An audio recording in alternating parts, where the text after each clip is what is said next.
Hello बच्चा पारी, this is Vibhuti Khare, your science educator. Welcome back to our channel Science Club by Vibhuti ma'am.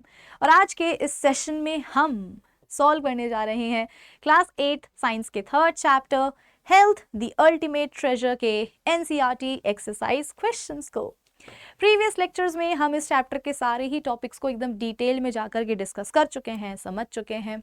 In fact इस chapter का मैं आपको one shot lecture भी provide कर चुकी हूँ. तो अब बारी आती है इस चैप्टर के एनसीईआरटी क्वेश्चंस को सॉल्व करने की, और बस यही तो है हमारे आज के सेशन का टारगेट. होपफुली आप सभी को समझ में आया होगा. तो अब एक काम करते हैं अपने सी टारगेट को अचीव करने के लिए. आ जाओ शुरू करते हैं आज का अपना सेशन. और देखो क्या हुआ है बेटा, बातों ही बातों में आ चुका है हमारे सामने आज के सेशन का फर्स्ट क्वेश्चन. देखते हैं कि ये वाला सवाल एग्जैक्टली हमसे क्या पूछना चाह रहा है. Group the diseases shown in the images as communicable और नॉन कम्युनिकेबल. ओके, तो एक पिक्चर आपको यहाँ पर दिख रही होगी. तो इस पिक्चर में बेटा आपके सामने कुछ डिसीजेस दिए हुए हैं, जैसे कि cold and flu, typhoid, diabetes, asthma and chicken pox. तो इनमें से आपको बताना है कि कौन सा वाला डिसीज कम्युनिकेबल डिसीज है, कौन सा वाला नॉन कम्युनिकेबल डिसीज है. तो बेटा ये आप तभी बता सकोगे जब आपके पास इस बात की क्लैरिटी होगी कि भाई communicable and non communicable diseases होते क्या हैं. और क्लैरिटी तो होगी ही क्योंकि हम ये टॉपिक पढ़ चुके हैं. लेकिन एक बार फिर से मैं आप सभी को जल्दी से बता देती हूँ कि कम्युनिकेबल डिसीजेस वो डिसीजेस होते हैं जो कि एक इन्फेक्टेड पर्सन से हेल्दी पर्सन में फैल जाते हैं. फॉर एग्जाम्पल, अगर घर में आपके किसी को सर्दी जुकाम हो गया है, कोल्ड एंड कॉफ हो गया है, तो उस इंसान के कांटेक्ट में जो भी लोग आएंगे, अगर उन्होंने प्रिकॉशंस नहीं लिए तो चांसेस हैं कि उनको भी सर्दी जुकाम हो ही जाए, है ना. और अपने घरों में जनरली ऐसा होता ही है कि अगर घर में किसी को सर्दी हो गई है तो 2-3 लोगों को और जो है ना घर में सर्दी हो ही जाती है. तो कम्युनिकेबल डिसीजेस आपको ध्यान रखना है बेटा, ये वो डिसीजेस होते हैं जो कि एक इन्फेक्टेड पर्सन से हेल्दी पर्सन में फैल जाते हैं. वही नॉन कम्युनिकेबल डिसीजेस वो होते हैं जो कि एक इन्फेक्टेड पर्सन से हेल्दी पर्सन में नहीं फैलते हैं. मतलब अगर किसी को कोई नॉन कम्युनिकेबल डिसीज हुआ है, तो अगर मान लो मैं ही चली गई उस इंसान के कांटेक्ट में, तो मुझे वो डिसीज नहीं होने वाला है. जैसे मान लो कि किसी को जो है ना डायबिटीज हो गई है, मेरे जान पहचान में किसी इंसान को जो है डायबिटीज हो गई है. अब मैं उसके पास जा रही हूँ, उससे बातें कर रही हूँ, उससे हाथ वाथ मिला रही हूँ, उसके साथ बैठ के मैं लंच कर रही हूँ. तो बेटा ऐसा करने से जो है ना उसके कांटेक्ट में आने से मुझे डायबिटीज नहीं होने वाली है. ये होता है नॉन कम्युनिकेबल डिसीजेस. ठीक है, अब ये मैंने आपको जल्दी से रिवाइज करवा दिया. अब आ जाओ अपन अपने क्वेश्चन को सॉल्व करते हैं. पहली बीमारी क्या है? Cold and flu. तो बेटा इसका जो वायरस है, ठीक है, ये तो इतने जल्दी फैल जाता है इन्फेक्टेड पर्सन से हेल्दी लोगों में कि कुछ पूछो ही नहीं. जैसे मान लो मुझे हो गई सर्दी, वैसे होनी नहीं चाहिए, ठीक है, सर्दी बहुत परेशान करती है जैसे, पर मान लो एग्जाम्पल के लिए तो बेटा करना ही पड़ेगा. तो जैसे मान लो कि मुझे हो गया है कोल्ड एंड कॉफ, ठीक है, तो अब मैंने प्रिकॉशंस नहीं लिए, मैं तो बीमार हो ही गई हूँ और मैंने प्रिकॉशंस भी नहीं लिए. अब मैं क्या कर रही हूँ, घर में बैठ करके छींक रही हूँ, छी. तो जब मैं छींकूंगी तो मेरे माउथ से, मेरे नाक से वाटर ड्रॉपलेट्स निकलेंगे. वो इतने छोटे होते हैं कि वो इतने विजिबल नहीं होते हैं. आप बोलोगे कि मैम आप छींक रहे हो, आपके मुंह से वाटर ड्रॉपलेट्स निकल रहे हैं, तो दिखने चाहिए ना. नहीं बेटा, वो दिखेंगे नहीं क्योंकि वो इतने छोटे होते हैं कि वो नहीं दिखते हैं, विजिबल नहीं होते हैं. बट निकल तो रहे हैं, मुझे नहीं पता, बट वो निकल रहे हैं. और जो मेरे मुंह से, मेरे नाक से जो वाटर ड्रॉपलेट्स निकल रहे हैं ना बेटा, उनमें क्या है? यही कोल्ड एंड फ्लू कॉज करने वाला वायरस. ठीक है, तो जैसे मैंने छीका, छू, तो मेरे मुंह से निकल गए ये वाटर ड्रॉपलेट्स, जिनके अंदर क्या है? जिनके अंदर कोल्ड एंड फ्लू कॉज करने वाला वायरस छुपा हुआ है. छुपा क्या हुआ है? बैठा हुआ है. ठीक है, अब ये इतने छोटे होते हैं बेटा ड्रॉपलेट्स की ये हवा में ही सस्पेंड हो जाते हैं. अब मान लो कि यहां से मेरी बहन आई मुझे सूप देने के लिए या मुझे मेडिसिन देने के लिए, ठीक है, और वो आई. अब जाहिर सी बात है बेटा, इंसान आएगा तो वो सांस तो लेगा ना. जो मेरी बहन आई है वो भी तो ब्रीदिंग तो कर ही रही होगी. तो उसने क्या करा, वो मेरे पास आई, ठीक है, जैसे मान लो ये मेरी बहन है, वो मेरे पास आई और वो ब्रीदिंग तो कर ही रही है, तो उसने क्या करा, सराउंडिंग एयर को इनहेल किया. जब उसने सराउंडिंग एयर को इनहेल किया बेटा, तो एयर के साथ साथ उसकी नाक में ये जो वाटर ड्रॉपलेट्स थे ना, जो मेरे मुंह से निकले थे, अरे वो भी उसके नाक में चले गए। अब प्रॉब्लम की बात यह है कि इन वाटर ड्रॉपलेट्स में क्या था? वायरस था ना, जो कि कोल्ड एंड फ्लू कॉज कर रहा था। तो मेरी बहन आई मुझे मेडिसिन देने के लिए, मुझे सूप देने के लिए, और जब उसने इनहेल करी एयर, तो एयर के साथ साथ जो है वायरस भी उसकी बॉडी में चला गया। अगले दिन पता चला कि उसको भी कोल्ड एंड फ्लू हो गया है। तो भाई ये तो कम्युनिकेबल डिसीज हो गया बेटा, है ना, ये तो कम्युनिकेबल डिसीज है। सीडी लिख दूं शॉर्ट में, समझ जाओगे? हाँ जी बताओ बेटा, सीडी लिख दूं शॉर्ट में, समझ जाओगे? सीडी मतलब कम्युनिकेबल डिसीज। नेक्स्ट हम बात करते हैं टाइफाइड की। पेट खराब हो जाता है। एक्चुअली इसका कॉजेटिव एजेंट होता है बैक्टीरिया, ठीक है। और टाइफाइड कॉज करने वाला बैक्टीरिया अगर किसी इंसान की बॉडी में घुस गया ना बेटा, तो भाई उसका पेट खराब हो जाता है। डायरिया होने लग जाएगा, कॉन्स्टिपेशन हो जाएगा, बुखार आएगा, ठीक है, कपकपी आएगी, और इंसान बहुत ही फटीग फील करेगा, मतलब थका थका सा फील करेगा, टायर्ड फील करेगा। जाहिर सी बात है बेटा, तबीयत खराब हो जाती है तो बुखार आ ही जाता है, फीवर आ ही जाता है ना। और खाना खाने का मन भी नहीं करता है। अब किसी को डायरिया हो रहा है बेटा, कॉन्स्टिपेशन हो रहा है, तो उसको खाना खाने का कहाँ से मन करेगा? एपेटाइट बिल्कुल चली जाती है, और अगर खाना ठीक से नहीं खाया गया तो वीकनेस भी फील होती है, ठीक है। तो ये जो है टाइफाइड, इसको कॉज कौन करता है? बैक्टीरिया करता है। और अगर बैक्टीरिया बॉडी में घुस गया किसी इंसान की बॉडी में, तो उसको टाइफाइड हो जाता है। वॉमिटिंग भी हो जाती है कुछ कुछ केसेस में, ठीक है। डॉक्टर के पास जाना पड़ता है, एंटीबायोटिक्स वो देते हैं, तब जाकर के इंसान ठीक हो पाता है।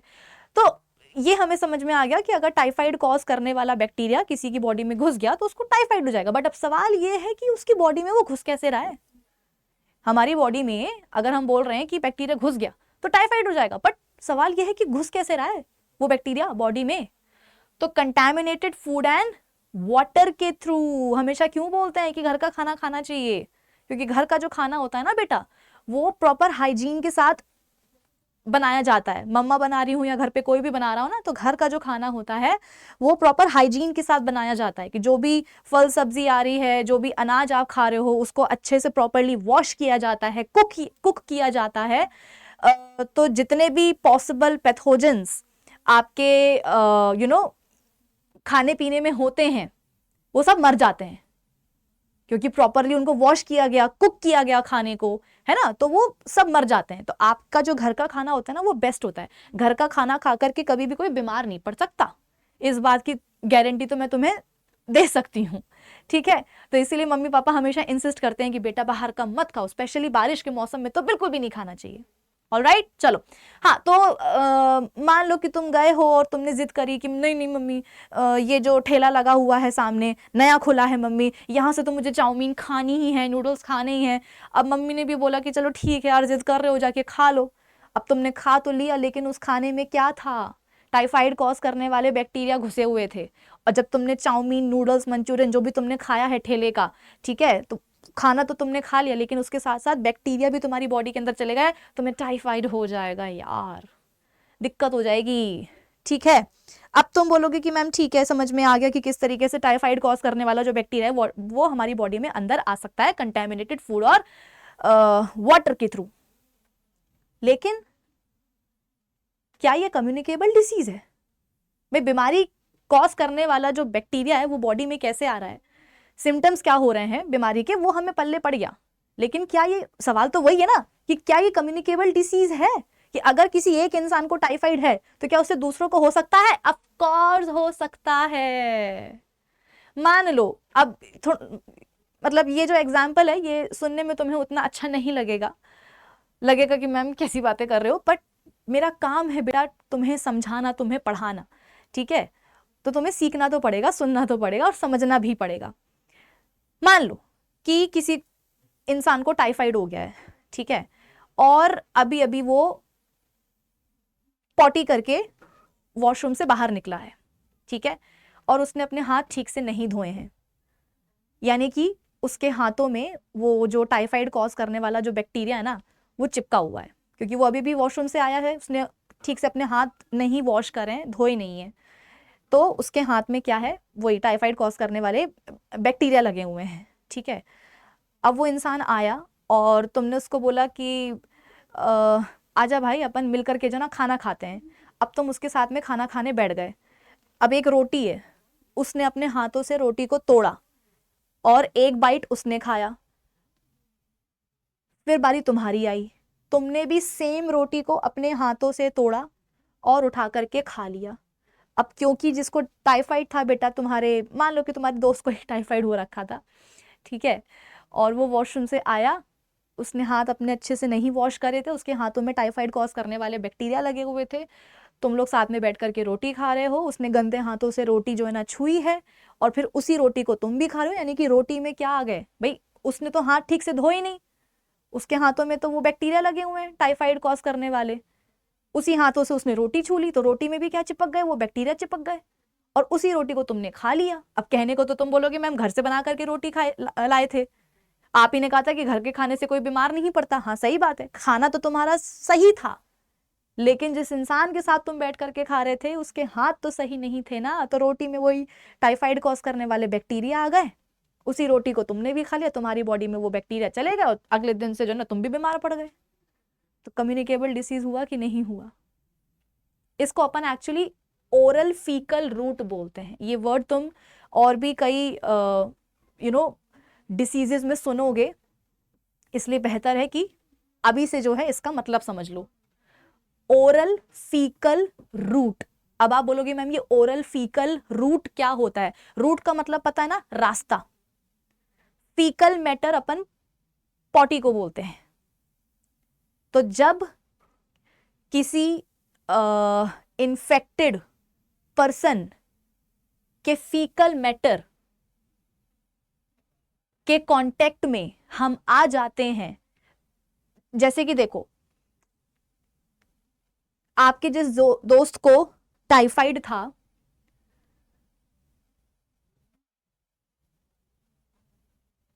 उसके फीकल मैटर में यानी कि उसकी पॉटी में ना टाइफाइड कॉज करने वाले बैक्टीरिया प्रेजेंट होते हैं,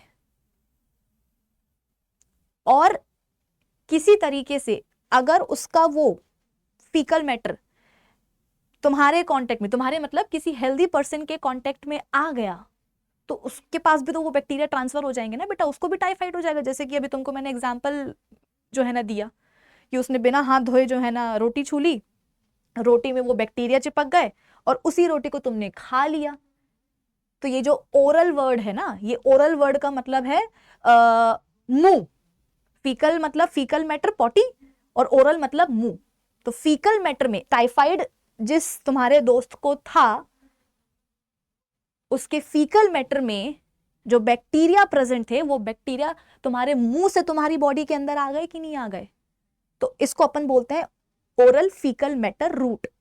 कि फीकल मैटर में जो भी पैथोजन है वो अगर किसी हेल्दी पर्सन के मुंह से उसकी बॉडी में घुस गए तो ओरल फीकल रूट कहलाता है, और उसको भी इन्फेक्शन हो ही जाएगा, जाहिर सी बात है। बैक्टीरिया या जो भी है बॉडी में एंटर कर गया तो फिर तो होगा। बैक्टीरिया भी बेटा ऐसे एंटर कर सकते हैं और वायरसेस भी ऐसे एंटर कर सकते हैं। पोलियो जो होता है ना, पोलियो वायरस, वो भी आप बोल सकते हो कि ओरल फीकल रूट के थ्रू फैलता है। कि जिसको पोलियो हुआ होता है इंसान को, उसकी पॉटी में, उसके फीकल मैटर में उसके वायरस रहते हैं। उसी फीकल मैटर के कांटेक्ट में अगर तुम्हारा खाना आ गया या तुम्हारा पानी आ गया, जैसे कि जो सीवेज वाटर होता है बेटा, सीवेज वाटर का मतलब है तुमको पहले भी समझा चुकी हूँ, अपने घरों से जो बाथरूम का जो गंदा पानी निकलता है दैट इज सीवेज वाटर, ठीक है। और वो जो सीवेज वाटर है वो हर शहर में सीवेज ट्रीटमेंट प्लांट होता है, जहां पर उस सीवेज वाटर को ट्रीट किया जाता है। आप बोलोगे मैम सीवेज वाटर को ट्रीट करने का मतलब क्या है? अरे उसको साफ किया जाता है, और साफ करने के बाद जो है उसको अगर तुम्हारे शहर में, तुम्हारे गांव में कोई दूसरी वाटर बॉडी है, तालाब वगैरह है, नदी वगैरह है, वहां पर छोड़ दिया जाता है, या फिर खेतों खलिहानों में छोड़ दिया जाता है इरिगेशन पर्पस के लिए। मतलब हमारे घरों से जो सीवेज वाटर निकलता है उसका ट्रीटमेंट होता है, मतलब उसको साफ किया जाता है, और साफ करने के बाद उसको खेतों में छोड़ दिया जाता है ताकि खेतों में क्या हो, इरिगेशन हो जाए, सिंचाई हो जाए पौधों की। सीवेज वाटर को ट्रीट तो किया जाता है, साफ तो किया जाता है, पर जरूरी तो नहीं है कि एकदम प्रॉपरली जो है ना क्लीन हो ही जाए, साफ हो ही जाए। हो सकता है कि थोड़े बहुत बैक्टीरिया या वायरस अभी भी उसमें हो पानी में, ठीक है। और उसी पानी से क्या होता है, खेतों में सिंचाई हो जाती है। खेतों में सपोज सब्जियां उग रही हैं तो सब्जियों में वो पानी चला जाता है, सब्जियों में वो गंदे जो पैथोजन है, बैक्टीरिया, वायरस, ठीक है, वो चिपक जाते हैं। और फिर उन्हीं सब्जियों को हम क्या करते हैं, मार्केट से खरीद करके ले आते हैं। अब अगर घर में लेकर के आए खरीद करके, तो मम्मी क्या करेंगी, सब्जी वगैरह को अच्छे से यूज करने के पहले उसको अच्छे से वॉश करेंगी, 2-2 3-3 बार पानी से धोएंगी, तो जो भी गंदे पैथोजन मतलब कि बैक्टीरिया, वायरस चिपके हुए सब्जी पे वो निकल जाएंगे। और फिर मम्मी उसको कुक भी करेंगी, पकाएंगी भी, तो पकाने से भी जो बैक्टीरिया, वायरस है वो सब मर जाएंगे। यानी कि घर में जो सब्जी बनी है वो तुम्हारे लिए बेस्ट है, उससे तुम बीमार नहीं पड़ोगे। लेकिन वही पत्ता गोभी, वही शिमला मिर्च, वही गाजर कहाँ चली गई, तुम्हारे घर के सामने जो अंकल ठेला लगाते हैं ना, वो ले आए वहां से खरीद करके। अब अंकल तो नहीं अच्छे से जो है ना सब्जी को धोने बैठेंगे मम्मी के समान, वो तो क्या करेंगे, ऐसी थोड़ा सा साफ कर देंगे हाथ से कि धूल मिट्टी ना रहे, और बढ़िया काट देंगे पतली पतली स्लाइस में, और जो है तुम्हारे नूडल्स में डाल देंगे। और जब नूडल्स बनता है बेटा, तो तुमने कभी ध्यान दिया होगा, वेजिटेबल्स जो है ना उसमें प्रॉपरली कुक नहीं करी जाती हैं। क्रंच बनाए रखने के लिए ज्यादा जो है सब्जियों को पकाया नहीं जाता है। तो बस अंकल ने वही किया, ठीक से जो है ना धोए नहीं सब्जी वगैरह को, और बस ऐसे ही काट दिया, और जो है ना मंचूरियन में और तुम्हारे नूडल्स में डाल दिया, और तुमने जाकर के वो नूडल्स खा लिए, गंदी सब्जियों वाला नूडल्स तुमने खा लिया, अगले दिन से तुम बीमार पड़ जाओगे। तो पोलियो वायरस में भी बेटा ऐसे होता है, मतलब पोलियो का जो वायरस होता है ना, वो भी ओरल फीकल रूट के थ्रू फैलता है। कि अगर किसी इन्फेक्टेड, पोलियो इन्फेक्टेड पर्सन के फीकल मैटर के कांटेक्ट में हम आ गए हैं, हमारा खाना आ गया, हमारा पानी आ गया, यानी कि उसके फीकल मैटर में जो पोलियो कॉज करने वाला जो वायरस है, अगर वो किसी तरीके से हमारे खाने या पानी के साथ मिक्स हो गया, तो हमारा खाना पानी गंदा हो जाएगा, हमें पता तो चलेगा नहीं, जो खा लेगा तो उसको भी, उसके अंदर भी पोलियो वायरस आ जाएगा। बेटा पोलियो ना बहुत ही गंदी बीमारी होती है, बहुत ही गंदी बीमारी होती है। नर्वस सिस्टम में चला जाता है वो वायरस, और जो है ना पैरालिसिस कर देगा, और डेथ हो जाती है इसके बाद में इंसान की। पोलियो का अभी तक कोई क्योर भी नहीं है, सबसे बुरी बात तो ये है। हाँ, पोलियो वैक्सीन है, पोलियो की वैक्सीन है, वैक्सीन से प्रिवेंट किया जा सकता है। बचपन में सबको जो है ना पोलियो की वैक्सीन दी जाती है, तो अब हम बच तो सकते हैं पोलियो से, लेकिन अगर किसी को हो गया तो फिर बेटा बचना बहुत मुश्किल है। चलो, तो टाइफाइड भी क्या है बेटा, कम्युनिकेबल डिसीज है। डायबिटीज नॉन कम्युनिकेबल है, ये तो तुमको मैंने बता दिया, एनसीडी लिख दिया मैंने, नॉन कम्युनिकेबल डिसीज, ठीक है। एजमा भी नॉन कम्युनिकेबल डिसीज है। और लास्ट चिकन पॉक्स भी बेटा जो है ना कम्युनिकेबल डिसीज है। चिकन पॉक्स में क्या होते हैं ना, ऐसे वही है, इंसान अगर छींकेगा तो उसके मुंह से ड्रॉपलेट्स निकलेंगे, उन ड्रॉपलेट्स में चिकन पॉक्स करने वाला जो पैथोजन है वो रहेगा। किसी हेल्दी इंसान ने आकर के इनहेल कर लिया तो उसकी बॉडी में भी वो पैथोजन चला गया, उसको भी चिकन पॉक्स हो जाएगा। चिकन पॉक्स में जो ना ऐसे फोड़े बन जाते हैं, ब्लिस्टर्स आ जाते हैं, और ये जो ब्लिस्टर्स होते हैं ना बेटा, ये देखो मैं तुम्हारे लिए पिक्चर भी लेकर के आई हूँ, ये देखो, ये है चिकन पॉक्स। एक बच्चे को चिकन पॉक्स हुआ है तो तुम देख सकते हो कि उसकी बॉडी में ऐसे ना छोटे छोटे से फफोले, जिनको अपन ब्लिस्टर्स बोलते हैं, वो डेवलप हो जाते हैं, और इनके अंदर फ्लूइड भरा होता है, और इस फ्लूइड में वही चिकन पॉक्स करने वाला पैथोजन होता है। तो मान लो कि तुमने जाकर के जो है ना इंसान को ऐसे टच कर लिया, जिसको चिकन पॉक्स हुए ना, तुमने उसको जाकर के ऐसे टच कर लिया, अब जो उसका एक ब्लिस्टर है जिसके अंदर वो फ्लूइड था वो फूट गया, जो फ्लूइड है वो तुम्हारे हाथ के कांटेक्ट में आ गया, मतलब कि उस फ्लूइड में वही चिकन पॉक्स कॉज करने वाला जो है ना पैथोजन था। तो जैसे ही तुमने इसको ऐसे छुआ, जो ब्लिस्टर है वो फट गया, फ्लूइड जो है तुम्हारे हाथ में लग गया। अब तुमने सोचा कि हाँ चलो ठीक है धो लेंगे, तुम घर वापस आए, तुम हाथ धोना भूल गए, उसी हाथ से तुमने क्या करा, खाना खा लिया। तो जो पॉजिटिव एजेंट है बेटा वो तुम्हारे हाथों से तुम्हारे मुंह के अंदर जाएगा, और चिकन पॉक्स हो जाएगा तुम्हें भी 2 दिन बाद, ठीक है। चलो, तो ये भी क्या है, कम्युनिकेबल डिसीज है। तो यहाँ पर हमने क्लासिफाई कर दिया सारे डिसीजेस को as communicable and non communicable diseases. और यहाँ पर तुमको मैंने एक बहुत ही जरूरी बात बताई है बेटा, ओरल फीकल रूट ध्यान रखना है, ठीक है। नेक्स्ट क्वेश्चन पे आते हैं, diseases can be broadly grouped into communicable and non-communicable diseases from the options given below identify। वही यहाँ पर भी वही काम करना है बेटा तुम्हें। पहला है टाइफाइड, दूसरा है एजमा, तीसरा है डायबिटीज, और फोर्थ है मीजल्स। तो देखो डायबिटीज नहीं, चिकन पॉक्स में जहां पर तुमको मैंने बताया कि ऐसे ब्लिस्टर्स जो है ना पूरी बॉडी में डेवलप हो जाते हैं, इसके अलावा फीवर भी आता है चिकन पॉक्स में। ये मत समझना कि मैम सिर्फ ऐसे ब्लिस्टर्स ही तो होते हैं, नहीं बेटा, ब्लिस्टर्स तो होते हैं लेकिन उसके अलावा फीवर वगैरह भी आता है, ठीक है, मतलब बहुत ही जो ना हालत खराब हो जाती है चिकन पॉक्स में भी। वहीं ये है किसका केस, मीजल्स का केस। मीजल्स में पूरी बॉडी में ऐसे रेड रेड रैशेस डेवलप हो जाते हैं, चिकन पॉक्स में ब्लिस्टर्स, पफोले जिनको अपन बोलते हैं आम भाषा में, वो डेवलप होते हैं चिकन पॉक्स में, और मीजल्स में ऐसे रैशेस डेवलप हो जाते हैं, ठीक है। इसमें भी बुखार वगैरह सब आता है। तो हाँ, तो टाइफाइड और मीजल्स ये दोनों बेटा क्या हैं, कम्युनिकेबल डिसीजेस है। कम्युनिकेबल डिसीजेस का मतलब तुमको भी मैंने बताया ना कि इन्फेक्टेड पर्सन से हेल्दी पर्सन में जो फैल जाए वो कम्युनिकेबल डिसीजेस है। लेकिन हाँ, यहां पर तुमको क्या पूछा गया है, यहां पर तुमको नॉन कम्युनिकेबल डिसीजेस आइडेंटिफाई करने के लिए बोला गया है, मतलब ऐसी बीमारियां जो कि ऐसे फैले ना। तो बेटा एज्मा और डायबिटीज दो ऐसी बीमारियां हैं जो ऐसे फैलती नहीं है इन्फेक्टेड पर्सन से, ठीक है। तो second and third option B है, तो हम क्या करेंगे यहाँ पर ऑप्शन बी को चूज करेंगे, ठीक है बच्चों। चलो अगले सवाल पर आते हैं। There is a flu outbreak in your school. Flu हो गया है बेटा, several classmates are absent while some are still coming to the school coughing and sneezing. तुम्हारे स्कूल में समझ लो, भगवान ना करे कभी ऐसा हो, लेकिन एक हाइपोथेटिकल सिचुएशन हम सोच लेते हैं, मान लेते हैं कि स्कूल में जो है ना बिल्कुल फ्लू हो रखा है सभी बच्चों को। तो बहुत सारे बच्चे ऐसे हैं जो बीमार हैं इसलिए नहीं आ रहे हैं, लेकिन कुछ अभी भी स्कूल आ रहे हैं, और जो आ रहे हैं वो छींक रहे हैं, खांस रहे हैं, सब कर रहे हैं। What immediate actions should the school take to prevent the further spread? अब स्कूल वालों को क्या करना चाहिए ताकि फर्दर जो है फ्लू ना फैले, दूसरे जो अभी भी बच्चे बचे हुए हैं जो कि हेल्दी हैं, जिनको भी फ्लू नहीं हुआ है, तो स्कूल वालों को ऐसा क्या करना चाहिए कि भैया वो बच्चे बचे रहें, है ना, उनको फ्लू ना हो, आगे ना फैले। तो भाई इसका सबसे अच्छा तरीका क्या है, कुछ टाइम के लिए क्लासेस को सस्पेंड कर दो, मतलब कि कुछ टाइम के लिए क्लासेस बंद कर दो।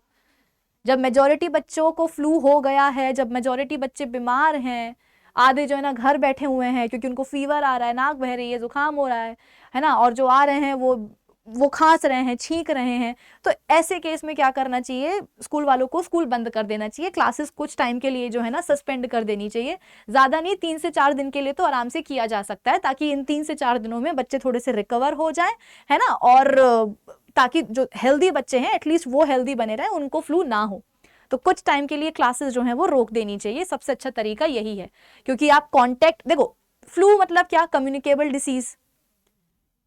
अगर एक इन्फेक्टेड पर्सन के, एक इन्फेक्टेड बच्चे के कांटेक्ट में हेल्दी बच्चा आ जाएगा तो उसको भी तो फ्लू हो ही जाएगा ना। लेकिन अगर हम वो कांटेक्ट ही तोड़ दें, अगर हम वो पॉसिबिलिटी ही खत्म कर दें कि भैया जो हेल्दी बच्चा है उसको हम इन्फेक्टेड बच्चे के कांटेक्ट में आने ही नहीं देंगे, अगर वो कांटेक्ट बना ही नहीं बेटा, तो जाहिर सी बात है दूसरे बच्चे को, हेल्दी बच्चे को फ्लू नहीं हो पाएगा। तो ये कांटेक्ट हमें तोड़ना है, ये कांटेक्ट हमें तोड़ना है। अभी पिछले कुछ सालों में, मतलब कितने साल हो गए हैं, 4-5 साल तो आई गेस हो गए होंगे ना कोविड को। तो कोविड के टाइम पर तुम लोग और छोटे रहे होंगे, पता नहीं तुम लोग को याद है कि नहीं याद है, लेकिन कोविड के टाइम पर क्या था, यही तो था ना कि कांटेक्ट खत्म करना है, कि अगर किसी को कोविड है तो उस कोविड पेशेंट के कांटेक्ट में दूसरे लोग नहीं आने चाहिए, क्योंकि जो आएंगे उनको भी कोविड हो जाएगा, है ना। तो इसलिए जो कोविड पेशेंट होते थे ना, उनको बिल्कुल आइसोलेट कर देते थे कि भाई जब तक कि तुम ठीक नहीं हो रहे हो, जब तक कि तुम्हारे अंदर का पैथोजन मर नहीं रहा है कोविड का, जब तक कि तुम क्या रहो, सबसे अलग रहो, वरना क्या करोगे, अपने पैथोजन को दूसरों में भी फैला दोगे। तो सबसे अच्छा तरीका क्या है भैया कि कुछ टाइम के लिए जो है ना स्कूल को बंद कर दो, क्लासेस को सस्पेंड कर दो। उसके अलावा जो बच्चे, अगर ऐसा केस है कि भाई स्कूल बंद नहीं हो पा रहा है, क्लासेस नहीं रुक पा रही हैं, बच्चे स्कूल आ ही रहे हैं, है ना, जो हेल्दी हैं वो भी आ रहे हैं, जिनको फ्लू हो रहा है थोड़ा बहुत वो भी आ रहे हैं, तो भाई उन बच्चों को जो है थोड़ा सा बोला जाए, मतलब सभी बच्चों को बोला जाए कि कुछ कुछ प्रिकॉशंस ले लो।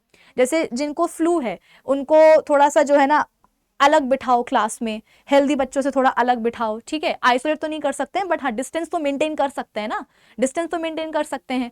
कि मान लो कि क्लास में 10 बच्चे आ रहे हैं, 10 में से 2 को क्या है फ्लू हो रहा है, 8 अभी भी सेफ हैं, तो उन 8 बच्चों से थोड़ा दूर बिठाओ उन 2 फ्लू वाले बच्चों को, ठीक है। और मास्क बोलो लगाने के लिए, जिनको फ्लू हुआ है उनको भी और जिनको नहीं हुआ है वो भी क्या करें, मास्क लगाएं, क्योंकि कम्युनिकेबल डिसीज है। फ्लू वाले बच्चे जहां छींकेंगे, है ना, बोल ही रहा है सवाल में कि खांस रहे हैं, छींक रहे हैं, तो जब वो खांसेंगे छींकेंगे मुंह से वाटर ड्रॉपलेट्स निकलेंगे, उनमें जो है ना फ्लू कॉज करने वाला पैथोजन होगा। हेल्दी बच्चे वही क्या करेंगे, हवा को इनहेल कर लेंगे, हवा के साथ साथ वो पैथोजन भी इनहेल कर लेंगे, उनकी बॉडी में भी चला जाएगा, कल को वो भी बीमार पड़ जाएंगे। तो ऐसा ना हो इसलिए मास्क लगाना बहुत जरूरी है, मुंह और नाक को कवर करना बहुत जरूरी है। और जो हेल्दी बच्चे हैं उनको बोला जाएगा कि भाई तो जब तुम खाना पीना खाओ ना, पहली बात तो जिनको फ्लू है उनके साथ अभी खाना पीना मत खाओ, उनका खाना शेयर मत करो, उनका पानी शेयर मत करो। और जब तुम भी खाने बैठ रहे हो तो अपने हाथों को अच्छे से क्या करो, वॉश करो, या अगर गलती से भी तुम्हारे हाथ में वो फ्लू कॉज करने वाला पैथोजन है तो वो वॉश करने में धुल जाएगा, वो तुम्हारे बॉडी में नहीं अंदर जा पाएगा, ठीक है। Okay, if your classmate who shares the bench with you starts showing symptoms of the flu, how can you respond in a considerate way without being rude or hurtful? कि मान लो कि आपके बगल में आपकी बेंच पर जो बच्चा बैठता है उसके अंदर आपको फ्लू के सिम्टम्स दिखने लग गए हैं, आपको समझ में आ रहा है कि भाई इसको भी क्या हो रहा है, फ्लू हो रहा है, नाक बहना जो है ना शुरू हो गई है, थोड़ा थोड़ा बुखार भी लग रहा है, और जो है ना ठीक से वो पढ़ाई भी नहीं कर पा रहा है, तो फिर आपको क्या करना चाहिए ताकि वो आपके फ्रेंड को जो है ना हर्ट भी ना करे, रूड भी ना लगे। तो भाई आपको उसको प्यार मोहब्बत से समझाना चाहिए कि देख भाई तेरे अंदर जो है ना फ्लू के सिम्टम्स दिख रहे हैं, और अब जो है तुझे कायदे से 2-3 दिन घर में रेस्ट करना चाहिए। क्योंकि भाई देखो, जिसको फ्लू हुआ है, जिसकी तबीयत खराब हुई है, तो तबीयत तो उसकी खराब हो ही गई है, अब वो स्कूल आकर के भी उतने अच्छे से तो परफॉर्म कर नहीं पाएगा, उतने अच्छे से तो पढ़ाई कर नहीं पाएगा, है ना। और अगर वो स्कूल आया तो चांसेस है कि वो दूसरे बच्चों को भी क्या करे, फ्लू लगा ही दे। तो इससे बेहतर क्या है कि उसके लिए वो घर में कुछ टाइम के लिए रेस्ट करे, 2 से 3 दिन वो रेस्ट करे, ठीक है। और फिर उसके बाद में ताकि दूसरों उसका भी फायदा हो और दूसरों का भी फायदा हो। और अगर ऐसा आपका दोस्त मना कर रहा है कि अरे नहीं नहीं मैं तो ठीक हूँ, इतना तो बीमार होते रहते, कोई बड़ी बात नहीं है, तो फिर मास्क पहनो, खुद भी पहनो, उसको भी पहनाओ। ये नहीं कि तू ही पहन, तुझे फ्लू हुआ है, नहीं, जिसको फ्लू हुआ है वो तो पहनेगा, तुम भी पहनो ना।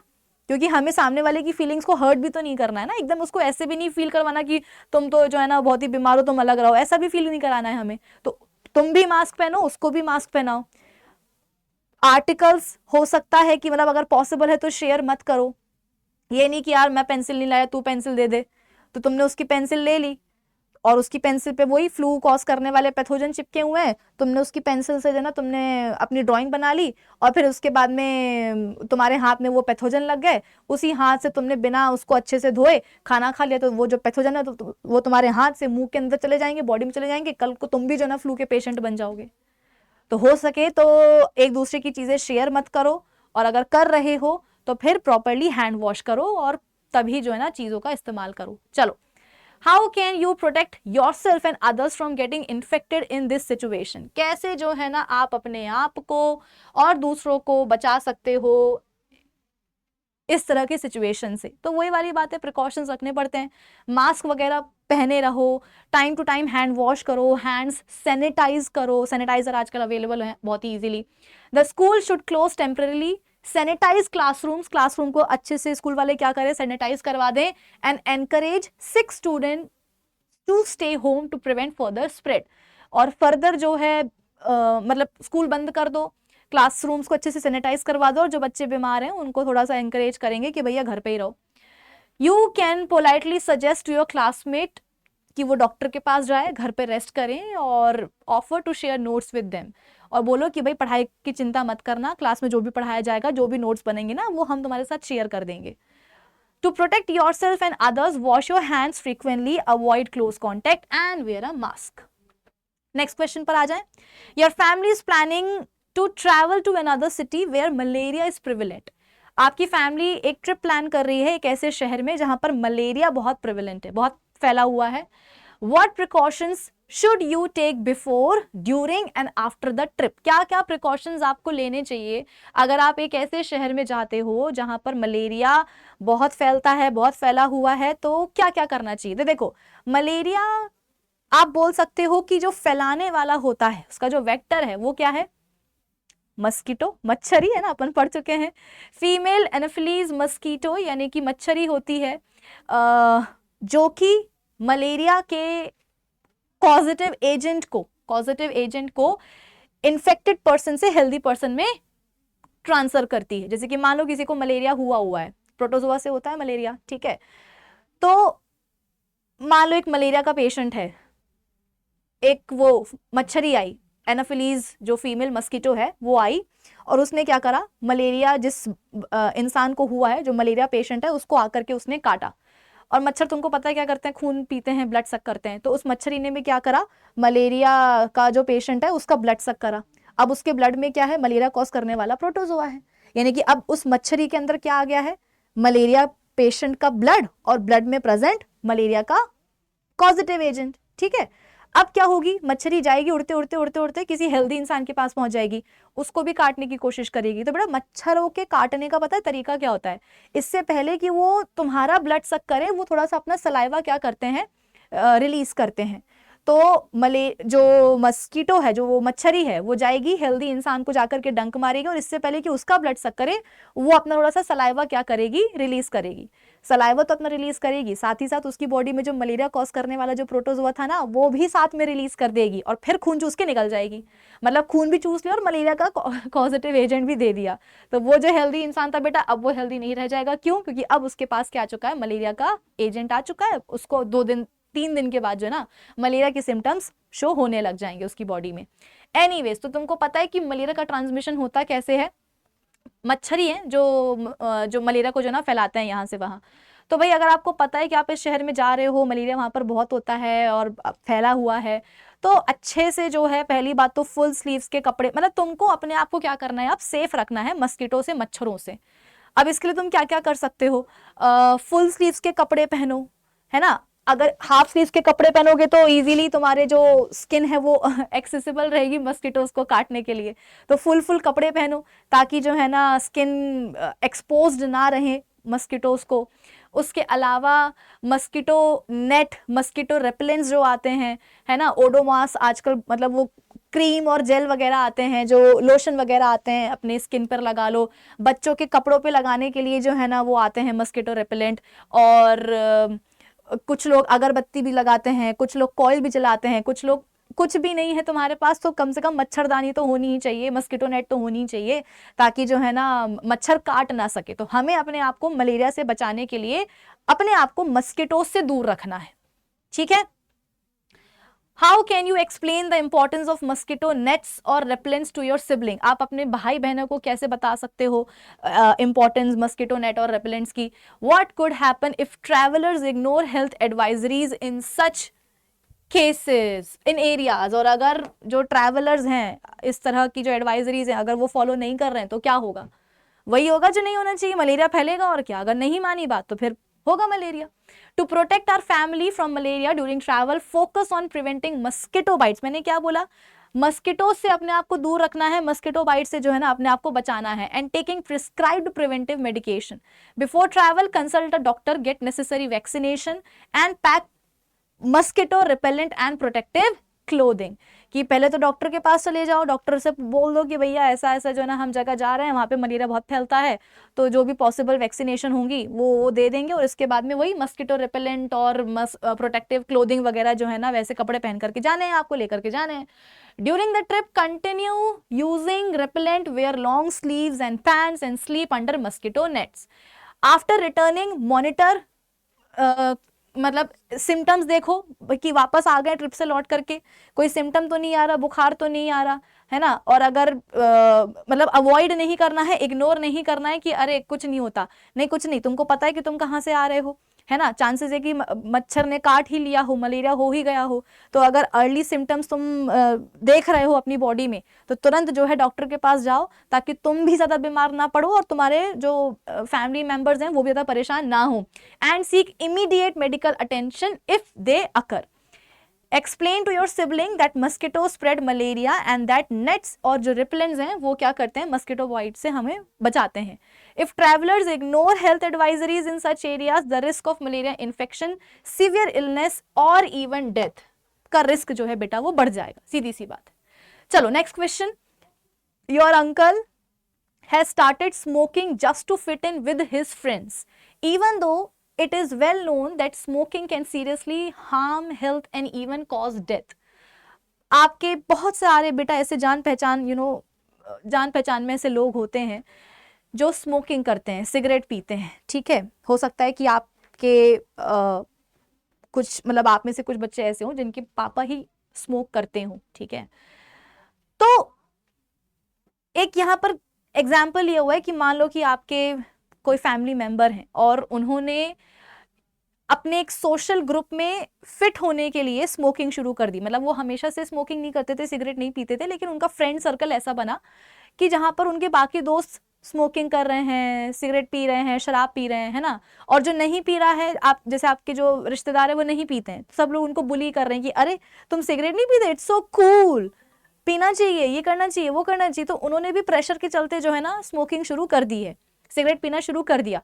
What would you say to him to make him stop without being rude? कैसे आप उनको, उनकी जो आदत बन गई है स्मोकिंग की, कैसे आप उसको छुड़वा सकते हो, कैसे आप बंद करवा सकते हो? आपको क्या करना चाहिए कि आप, क्योंकि आप छोटे हो, जाहिर सी बात है उनसे एज में, तो वो बदतमीजी भी ना हो, वो रूड भी ना लगे और आप अपना मैसेज भी कन्वे कर दो। तो देखो सीधी सी बात है, आप उनको बहुत ही पोलाइटली बोल सकते हो कि जो आप सिगरेट पी रहे हो, जो आप स्मोकिंग की जो आपकी हैबिट डेवलप हो गई है, ये अच्छी हैबिट नहीं है। और कहीं ना कहीं बेटा जो इंसान ये गलत आदतों में इन्वॉल्व हो जाता है ना, उसको खुद भी पता होता है कि वो चीज़ अच्छी नहीं है ना। तो आप उनको पोलाइटली समझा सकते हो कि भाई ये जो आप अंकल, ये जो भी आपके रिलेटिव हैं, आप उनको पोलाइटली बोल सकते हो कि भाई ये जो चीज़ है ना, ये अच्छी बात नहीं है। और सबसे बड़ी बात ये है कि कंटिन्यूस स्मोकिंग से जो है लंग कैंसर का रिस्क बहुत ज़्यादा बढ़ जाता है।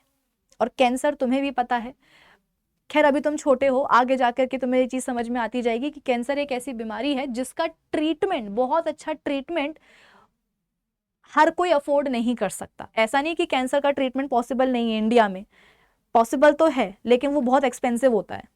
बहुत एक्सपेंसिव मतलब बहुत ज़्यादा एक्सपेंसिव। ये मत सोचना कि मैम 500,000 रुपये, नहीं, लाखों तक बात पहुंच जाती है कैंसर के ट्रीटमेंट के लिए। अब बेटा तुम्हें भी पता है कि वो हर कोई अफोर्ड नहीं कर सकता, और अगर ट्रीटमेंट नहीं हुआ तो इंसान क्या करेगा, मर जाएगा।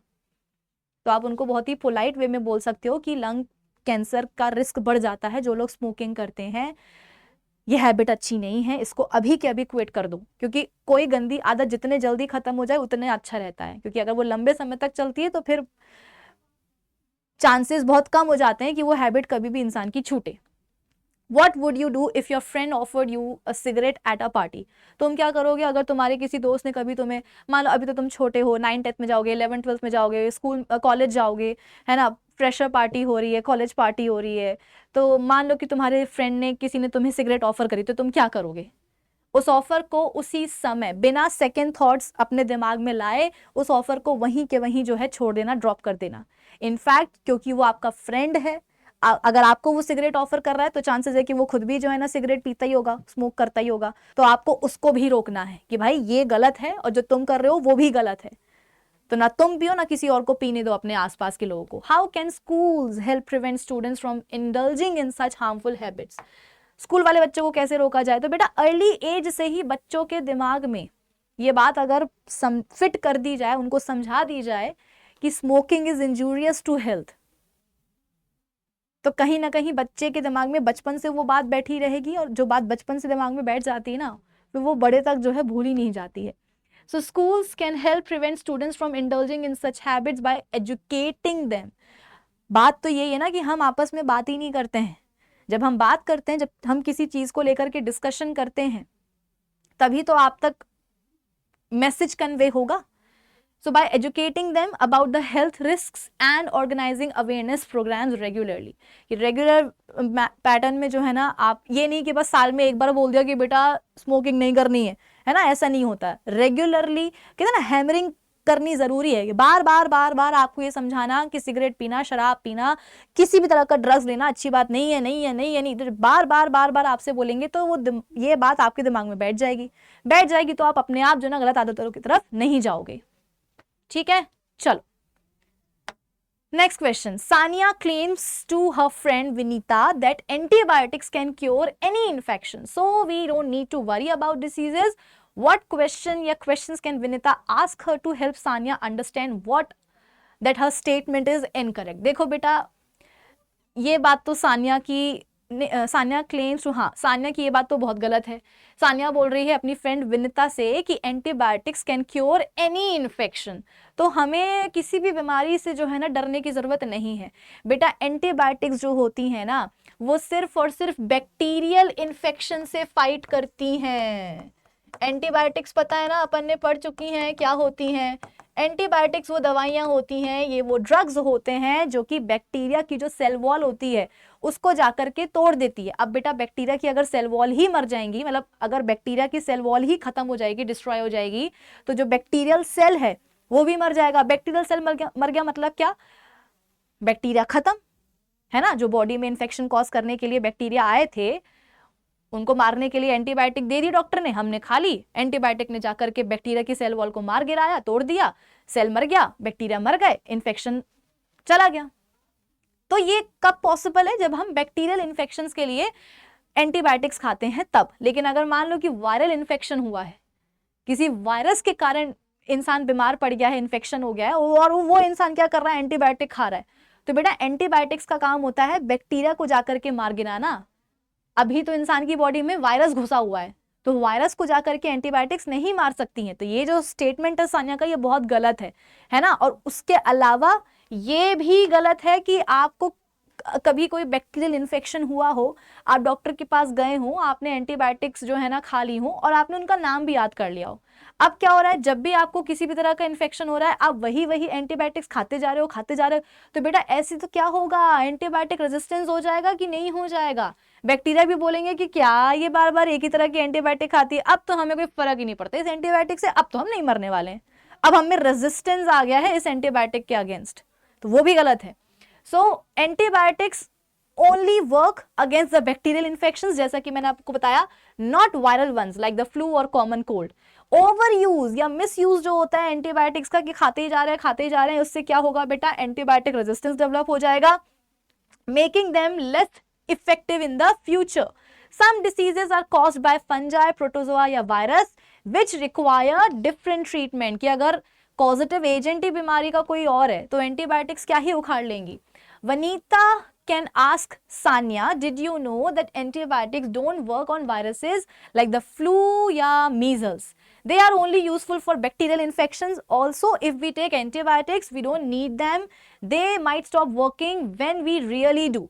कि अगर हमने बेवजह ही हम क्या कर रहे हैं, एंटीबायोटिक्स खा रहे हैं, कि हुआ है प्रोटोजोआ के कारण इन्फेक्शन या फंगल इन्फेक्शन या वायरल इन्फेक्शन, और हम क्या कर रहे हैं? एंटीबायोटिक्स खा रहे हैं, तो क्या होगा? उनकी इफेक्टिवनेस जो है वो कम होती जाएगी। एक टाइम ऐसा आएगा कि वो काम करना ही हमारी बॉडी में बंद कर देंगी।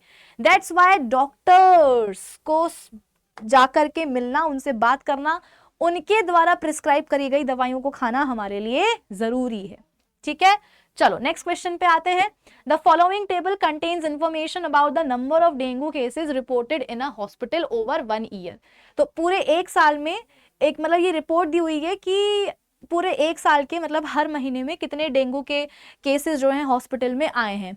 जनवरी में देखो 10 केसेस आए, फेब में 12, मार्च में 15, अप्रैल में 18 केस आए हैं, मई मंथ में जो ना 22 केसेस रिपोर्ट हुए हैं डेंगू के, मतलब 22 लोगों को जो है ना डेंगू हुआ। जून में 40, जुलाई में 65, अगस्त में 65, सितंबर में 65, अक्टूबर में 30, नवंबर में 30, दिसंबर में 30। यानी कि मोस्टली जो केसेस हैं डेंगू के वो जुलाई, अगस्त, सितंबर के मंथ में आए हैं। सबसे कम अगर देखा जाए, सबसे कम तो मुझे लग रहा है फेब मंथ में आए हैं, है ना। और ये जो 3 महीने हैं ये बेसिकली बारिश वाले महीने हैं। जुलाई से जून जुलाई अगस्त से जो ना बारिश मतलब रेनी सीजन शुरू हो जाता है, सितंबर में भी बारिश होती रहती है। तो जुलाई, अगस्त, सितंबर में जो है सबसे ज़्यादा डेंगू के केसेस देखने को मिले हैं। और ये बहुत ही ऑब्वियस है। क्यों बेटा? डेंगू जो आप बोल सकते हो कि डेंगू फीवर जिसको अपन बोलते हैं, इसको भी फैलाने वाला कौन होता है? मस्कीटो। ठीक है, मलेरिया को फैलाने वाली होती है वो फीमेल एनोफिलीज मस्कीटो, और इसको भी एक दूसरे टाइप की जो मस्कीटो है डेंगू को वो फैलाती है। ठीक है, और जो रेनी सीजन होता है, बारिश का जो मौसम होता है, ये मस्किटोज के लिए फेवरेबल टाइम होता है उनकी ब्रीडिंग करने के लिए। ब्रीडिंग मतलब अपनी पॉपुलेशन बढ़ाने के लिए, अपने बच्चे पैदा करने के लिए, इन शॉर्ट, ठीक है।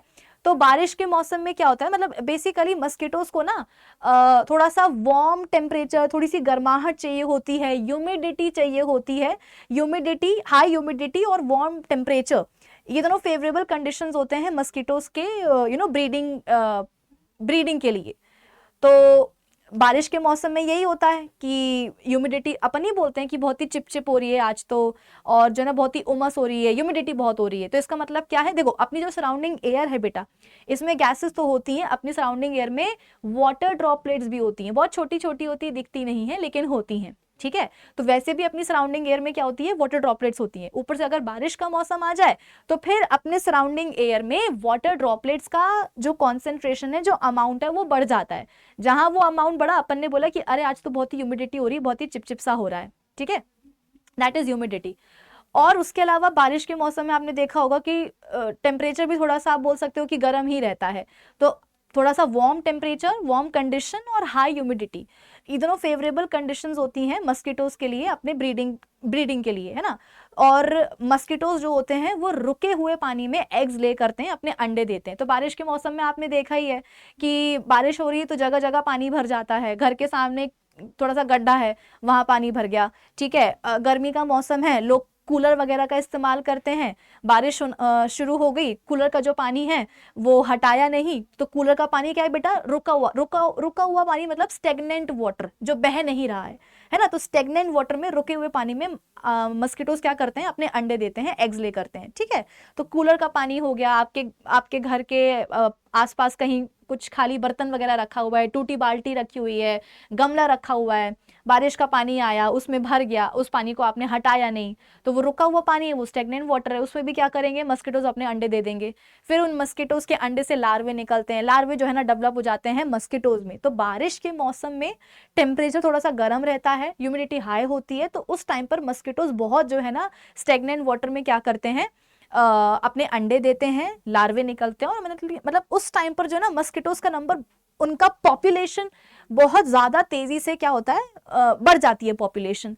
और अगर पॉपुलेशन बढ़ रही है मस्किटोज की, तो वो जो बीमारियां फैला रहे हैं यहाँ से वहां, उनके केसेस भी ज्यादा सुनने को आएंगे, ठीक है। तो इसीलिए जुलाई, अगस्त, सितंबर में क्या हो रहा है, डेंगू के केसेस बढ़ रहे हैं, क्योंकि मस्किटोज का नंबर बढ़ रहा है, मस्किटोज की पॉपुलेशन बढ़ रही है, तो वो डेंगू को ज्यादा क्या करेंगे, फैलाएंगे, ठीक है। अच्छा, अब बोला क्या गया है, make a bar graph of the number of cases on the Y axis and the month on the X axis. Bar graph बनाना है बेटा आपको, एक्स एक्सिस पर आपको मंथ लेना है और वाई एक्सिस पर आपको नंबर ऑफ केसेस लेने हैं। Critically analyse your findings and answer the following questions, ठीक है। तो बार ग्राफ देखो कुछ इस तरीके से बनेगा, एक्स एक्सिस पर हम सारे मंथ ले लेंगे और वाई एक्सिस पर देखो हम क्या करेंगे, नंबर ऑफ केसेस ले लेंगे, ठीक है। और जो भी अपनी जो भी डेटा दिया हुआ है उसके हिसाब से यहाँ पर हम प्लॉट कर लेंगे और इस तरीके से बार्स बना देंगे, तो हमारा बार ग्राफ बन जाएगा। अब सवाल क्या है, इन विच 3 months were the dengue cases highest. तो ये तो अपन ने पहले देख लिया था, जुलाई, अगस्त और सितंबर के महीने में देखो पीक आई हुई है, सबसे ज्यादा जो केसेस हैं डेंगू के वो इन्हीं तीनों मंथ्स में मिल रहे हैं। In which months were the cases lowest, कौन से मंथ या मंथ्स में केसेस लोएस्ट है, तो जनवरी के मंथ में सबसे कम है, 10 केस है। फिर उसके बाद में व्हाट नेचुरल या environmental factors during the peak months might contribute to the increase in dengue cases. Peak क्यों देखने को मिल रही है बेटा डेंगू के केसेस की 3 महीनों में, क्योंकि वही है, बारिश का मौसम है, टेम्परेचर वार्म है, ह्यूमिडिटी हाई है, स्टेगनेंट वाटर हर कहीं मिल जाएगा, तो मस्किटोज क्या करेंगे, मस्त तरीके से अंडे देंगे और अपनी पॉपुलेशन बढ़ाएंगे और डेंगू और मलेरिया के केसेस में राइज देखने को मिलेगा। नेचुरल या environmental factors during the peak months such as rainy season and standing water, मतलब वही stagnant water for mosquito breeding might contribute to the increase in the dengue cases. Next question क्या है, suggest a few preventive steps that the community or government can take before the peak season to reduce the spread of dengue। Community और government मिलकर के क्या कर सकते हैं, क्या प्रिवेंटिव स्टेप्स ले सकते हैं ताकि डेंगू और मलेरिया के केसेस ना इतने सामने मतलब आए। तो भाई लोगों से हम ये रिक्वेस्ट कर सकते हैं कि आपके घर के आसपास या आपके घर में, है ना, कुछ लोग कुछ नहीं तो उठा करके कुछ कुछ पौधे ही लगा लेते हैं पानी में, पानी मतलब बॉटल में पानी भर लेंगे, उसमें मनी प्लांट लगा देंगे। तो अगर आपके भी घर के अंदर या घर के आसपास कहीं रुका हुआ पानी है, कहीं स्टेगनेंट वाटर है, तो उसको आपको साफ कर देना है इससे पहले कि रेनी सीजन आए, क्योंकि अगर रेनी सीजन आ गया तो फिर मस्कीटोज क्या करेंगे, उसी रुके हुए पानी में अंडे दे देंगे, उनकी अपनी पॉपुलेशन बढ़ा देंगे। ठीक है, फिर उसके अलावा लोगों को हम एनकरेज कर सकते हैं कि भाई रुके हुए पानी को, ठहरे हुए पानी को अपने घर के आसपास से हटा दो, और घरों में जो है ना मस्कीटो नेट्स का इस्तेमाल करो, सोते टाइम में मस्कीटो रिपेलेंट्स का इस्तेमाल करो, अपने आप को मच्छरों से जो है ना दूर रखो। उसके अलावा गवर्नमेंट क्या कर सकती है, गवर्नमेंट जो है ना सोसाइटीज़ में पूरे शहर भर में फ्यूमिगेशन करवा सकती है, मतलब कि मस्कीटोस को मारने के लिए पूरे शहर में दवाइयाँ का स्प्रे जो है वो करवा सकते हैं, ताकि लार्ज स्केल में जो है ना मस्कीटो, देखो लोग अपने घर के आसपास तो रुके हुए पानी को हटा देंगे, लेकिन जो सड़कों पर छोटे छोटे से तालाब बने हुए हैं पानी के, और जो कहीं और अब किसी के शहर में ही कई सारे तालाब हैं, तो उस तालाब के पानी को हटा तो नहीं देंगे। तो इसीलिए गवर्नमेंट क्या कर सकते हैं, लार्ज स्केल पे मस्कीटोज को किल करने वाली जो दवाइयां हैं उनको स्प्रे करवा दे, ताकि मस्कीटोज का जो नंबर है वो कम रहे। सो द गवर्नमेंट और community can take preventive steps like removing stagnant water, using mosquito nets and spraying insecticide during this period regularly, ताकि डेंगू के केसेस उतने ना फैलें। ठीक है, next question, imagine you are in charge of a school health campaign, what key messages would you use to reduce communicable and non communicable diseases?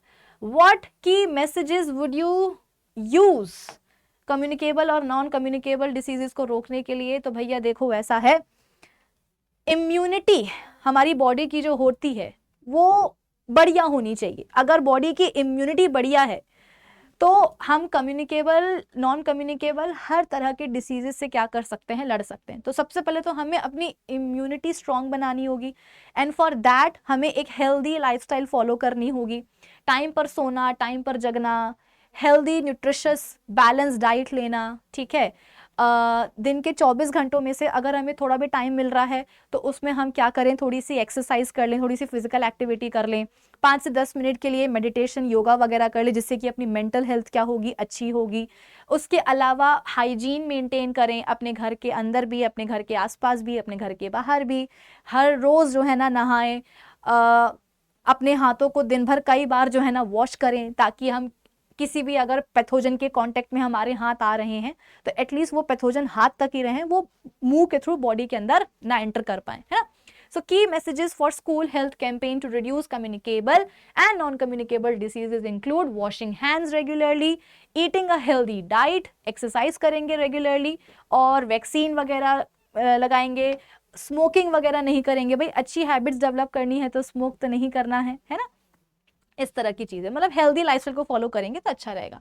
Next question क्या है, it is recommended that we do not take not to take an antibiotic for a viral infection like cold and cough or the flu. Can you provide the possible reason for the recommendation? ये बात तो अपन पहले ही कर चुके हैं बेटा कि antibiotics जो होती हैं वो बैक्टीरियल इन्फेक्शंस जो होते हैं उन पे वर्क करती हैं, है ना, कि बैक्टीरिया की जो सेल वॉल होती है उनको जा करके एंटीबायोटिक्स मार देती हैं। सेल वॉल टूट जाएगी तो बैक्टीरिया का सेल खराब हो जाएगा, सेल मर जाएगा, बैक्टीरिया मर जाएंगे, इन्फेक्शन ठीक हो जाएगा। वायरल इन्फेक्शन जो हो रहे हैं बेटा वो तो वायरस के कारण हो रहे हैं, तो वायरस के ऊपर एंटीबायोटिक्स क्या ही काम करेंगी, इसलिए वायरल इन्फेक्शंस के लिए एंटीबायोटिक्स को लेना सही नहीं है। Next question, which disease या diseases among the following may spread if drinking water gets contaminated by the excreta from an infected person? मतलब वही oral fecal route है ना, infected person का excreta मतलब उसकी potty है ना के कांटेक्ट में अगर एक healthy person का पीने का पानी आ जाए या खाने का कोई सामान आ जाए तो कौन सी बीमारियां फैलेंगी?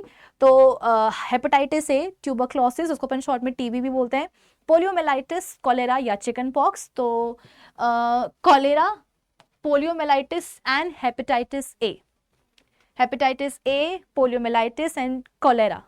कॉलेरा को कॉज करने वाला होता है बैक्टीरिया, पोलियो और हेपेटाइटिस ये वायरल इन्फेक्शंस होते हैं। ठीक है, इनके वायरस और ये जो कॉलेरा का जो बैक्टीरिया है बेटा ये फीकल या ओरल फीकल रूट के थ्रू जो है इसका ट्रांसमिशन होता है कि अगर एक हेपेटाइटिस ए से पीड़ित कोई इंसान है, ठीक है, या पोलियो से का कोई पेशेंट है, या कॉलेरा का कोई पेशेंट है, अगर इनका जो एक्सक्रीटा है, इनकी जो पॉटी है, वो अगर हमारे खाने पीने को कंटामिनेट कर देते हैं, ठीक है, तो मतलब इनकी पॉटी में क्या है, ये हेपेटाइटिस ए, पोलियो या कोलेरा को कॉज करने वाले पॉजिटिव एजेंट होंगे, है ना, मतलब पॉटी में पॉजिटिव एजेंट है।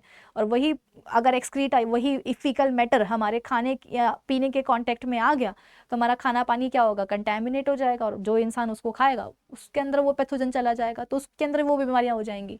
तो चिकन पॉक्स और टीबी ऐसे नहीं फैलेगा, हेपेटाइटिस ए, पोलियोमिलाइटिस एंड कोलेरा ऐसे ही फैलेंगे।